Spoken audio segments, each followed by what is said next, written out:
guys, Which 110 here. How is everybody? Of course I didn't vlog last night. I wasn't feeling good. We came home, went to the store, came home, we ate. I put on a playlist for YouTube.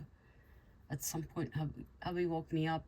I watched the end of the Blue Jays game, and then that was it. So last night, I'd say about 98% of the night, I slept. Feels like I'm getting a cold. People at work have been sick, so it's not unusual. I'm going to be reading you a story that I have about 6.5 pages that I've written, and I'm not going to write in light blue again. That's why I'm in on the craft table, because I couldn't read it in the living room. So this one is called The Final Attraction. Haunted attractions at Halloween, mazes of horror, room after room, jump scares and gory sights. It's all a part of the season. Old abandoned factories, schools, hospitals, and barns. Creative minds bust down walls. Imagination runs free. Dennis and Millie were eager to start their own. They had visited many over the years. It was time to have their place in the world of haunted attractions. Starting small was not an option. We need a place with a reputation, somewhere people would love to get inside but wouldn't dare normally. That was Dennis's goal. A funeral parlor, Millie suggested. What would be more creepy? It's a place people wouldn't dare go to. She had a stellar idea, but where to find one? It isn't every day a listing for one comes up on the market. In the meantime, they began purchasing items for their haunted funeral home. Should there be information in regards to history and customs? Millie inquired. Yes, we'll need a backstory for the haunt. Let's make it a good one, Dennis said. Maybe the location will have one of its own, Millie suggested. A year later, their garage was full to the rafters of props. Some were acquired new, and others purchased from haunts closing. Dennis had been losing hope for their perfect location. He was about to give up when Millie brought him the newspaper. She had circled an ad. Wow! I was about to give up. Dennis took note of the address. That's 5 blocks away. He closed one green eye and thought. He attempted to picture the building. Ah, yes, the Murray homestead, a massive Victorian house on the right-hand side. Millie placed a finger to her lips. Yes, I've admired that place for years. Always wondered about the inside. Hopefully it hasn't been modernized. That would be a travesty if it has. More work and money to bring it back. Hopefully the current owners kept the charm and lure intact. They imagined the interior from programs they had watched on television. If it were anything like those, they were golden. There'd be no renovating. Decorating the attraction would be a joy. They could possibly have it ready for the upcoming haunt season. The possibility had them clamoring to see the place. We have to see it before someone else bids on it, Dennis said while dialing the provided number. The price of the home was just above $1 million. Dennis swallowed at the numbers. This would take some adjusting of finances. I was hoping for $700,000, Millie admitted. I'm not at all sure about this now. I'm confident we'll make the money back, not all in one season, but over time, he explained. You haven't been wrong before. She took a moment. All right, let's do it. I should warn you, we may need to sell this house. Then where do we live? On site? Dennis knew his wife. He waited for the reaction. In a double wide? No, in the house. He waited again. Dennis Cooper, have you totally lost your mind? I may need to rethink here, Millie informed him. Well, don't take too long. I hear investors are set to purchase and demolish. They can't do that. It's a part of history. They don't build stately homes like that anymore. There was pride and workmanship back then. My heart would be crushed to see it go. Millie fretted for a few more moments. Okay, we swim or sink together. The relief was palpable. Meeting at the real estate office, papers were signed and funds exchanged. Here are your keys. I wish you all the luck in the world, the realtor said, while handing over the keys. Anxious to check out their new property, they decided to drive by. It was indeed a gorgeous building. Millie was content they had saved it. You claim you've always wanted to see the inside? Here's your chance, Dennis said, encouraging some excitement from his wife. Millie was so small now. She was 12 again. Dennis parked under a large awning. Together, they approached the main door. Wooden. Oak, he thought. No window. The lock clicked. They stepped inside. There was a slight musty smell mixed with cigarette smoke. We must take care of that smell, Millie told him. We will. In Victorian times, they used flowers. Well, I could do with some of that now. It's not overbearing, but yuck, she replied. They were in the lobby. I want this haunt to be realistic. I want people to feel they've stepped back in time. Millie couldn't agree more.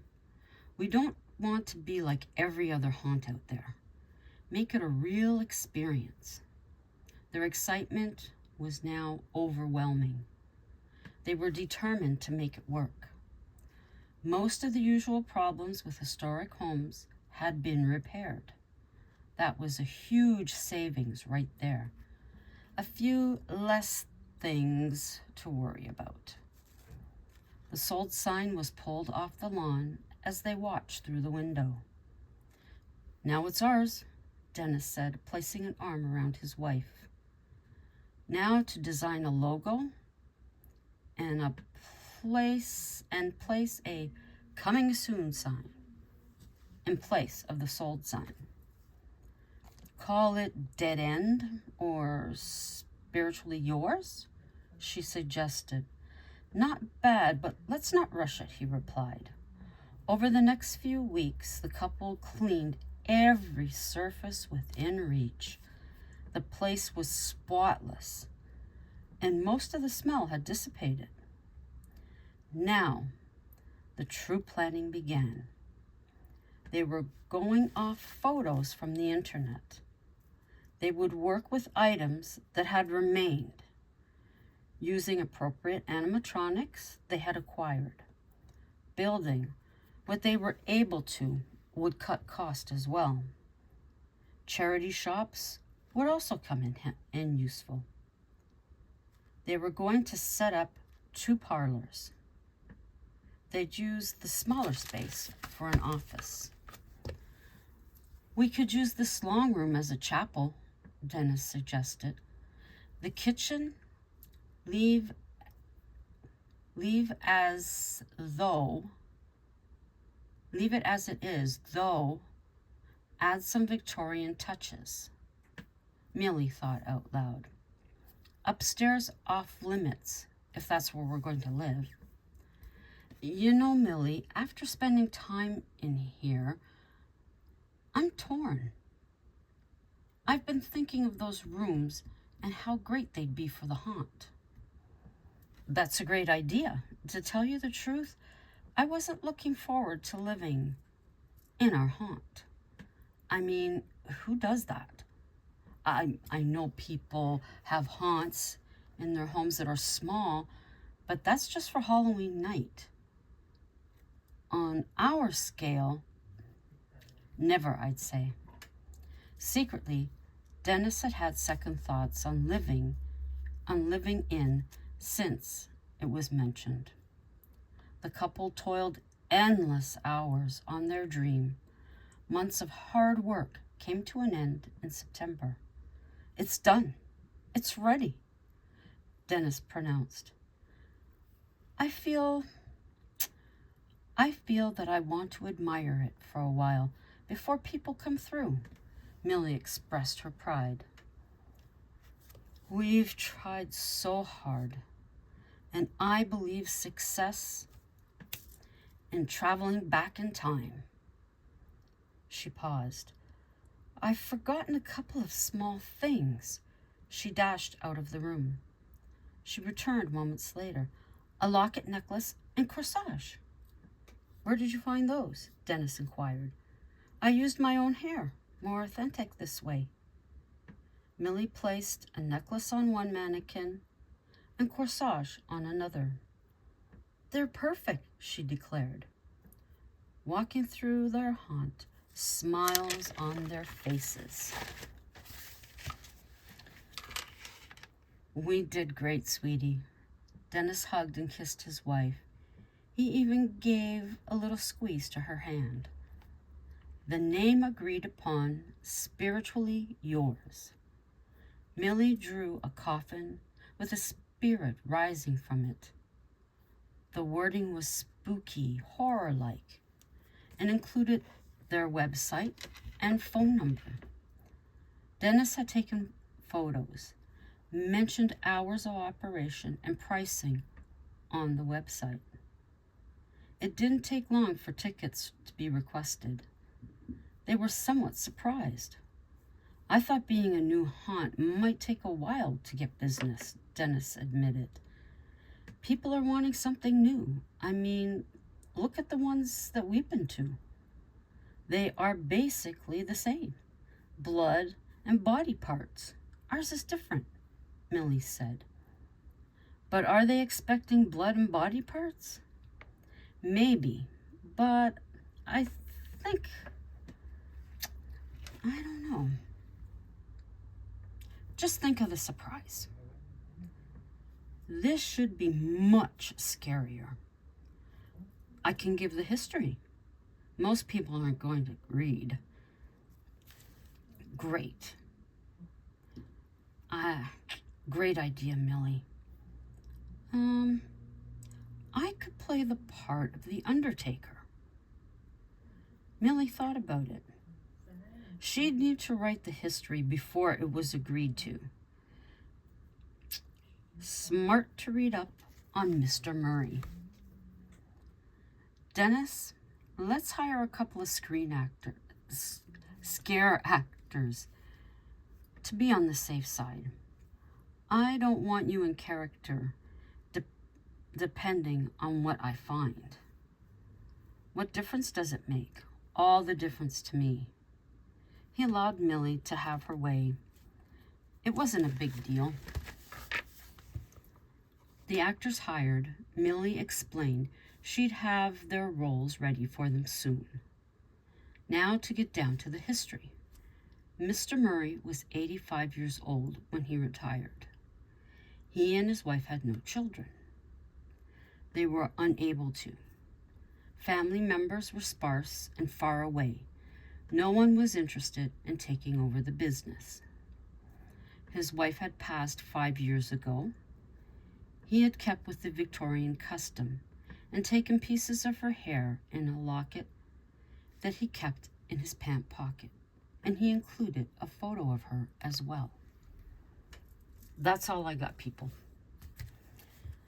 So, we'll just have to wait and see what I write tomorrow in a better color pen. It's really hard to read light blue, even under this light. So light blue is out of my repertoire for writing. That's for sure. So I hope you enjoyed that. I hope your day was cool. It was cold here this morning. We're really going down to the temperatures now. In Celsius, I believe it's going to be -1 or -2. You'll have to do the conversion. I haven't done it to what it is. I'm going to guess in the 20s maybe. I'm not sure. I wore a t-shirt, a sweatshirt, a hoodie, and my Temu long coat today, and a scarf around my neck to get to work. Insane, right? Yes, insane. Thank you for coming by. Sorry, like I said, it was a bit mumbled here and there, but even in this light, it is difficult to read this light blue. What else? Next week. This is a long weekend in Canada. This is our Thanksgiving on Monday. Yay. Next week, one of the gentlemen at work, I had gotten from Shein a wall sticker that said, "The princess sleeps here," because I always call his daughter a princess. And he said that his daughter has put together a bag with different items in it. And she wants me, because I'm a crafter, to craft something out of the items. And he says the items are just so random. So I said, I'll take on the challenge, no problem at all. I'm just hoping the glue gun is going to do the trick. It should. Am I afraid for what's in the bag? I don't think so. But what I do have to clarify is, can I use something else to possibly attach whatever's in the bag to, just in case. So we'll see. We shall see. I haven't done the shadow figure. The one-piece black bodysuit is sitting in the cupboard at work. Closet at work. I have some bubble wrap. I'm really nervous to do it. I want it to turn out good, but I have to push myself. So I'm going to say, hopefully tomorrow morning, hubby will help me to work on it. Hopefully we'll have time, because I'd like to get it done and then figure out exactly where I want to put it. I think I want it touching a ceiling and a wall. He suggested putting it behind one of the chairs. It's a good idea, but I want the whole thing to be seen. So that's why, if it turns out good, I will at some point more than likely get another one for next year, so I can have a couple of shadow figures. That's it. I'm going to be taking the vampire to work tomorrow. At least I'm planning on it. And I'm planning on bringing this guy to work that someone made, a gentleman at work made last year for me. What else am I going to... I guess that's it. Just the two things I'm going to take to work. But I really have to watch it with the vampire because of the spider. I think I should take my glue gun, but I'm hoping if I'm really careful that nothing will happen to it. I'm hoping. Oh, I'm so hoping. But anyhow, so that's it. Or maybe I should wait till we get paid. Then we can take a cab to work. And I don't have to worry about it. I might do that. Yeah, because it looks, I don't want to ruin it. I'd rather not have to touch it up. So, I don't know. I might change my mind. I put batteries in the pitcher on the fireplace at work. So now she talks. I put it on, it was actually left on sensor. And it got touched off by the lights going off this morning. She says something about help. It's dark in here. Help. She's scared or something like that. I'll have to touch it off tomorrow and then do a little video so that you can hear it. That's about it. Yeah. Till the next time, guys. Ciao for now.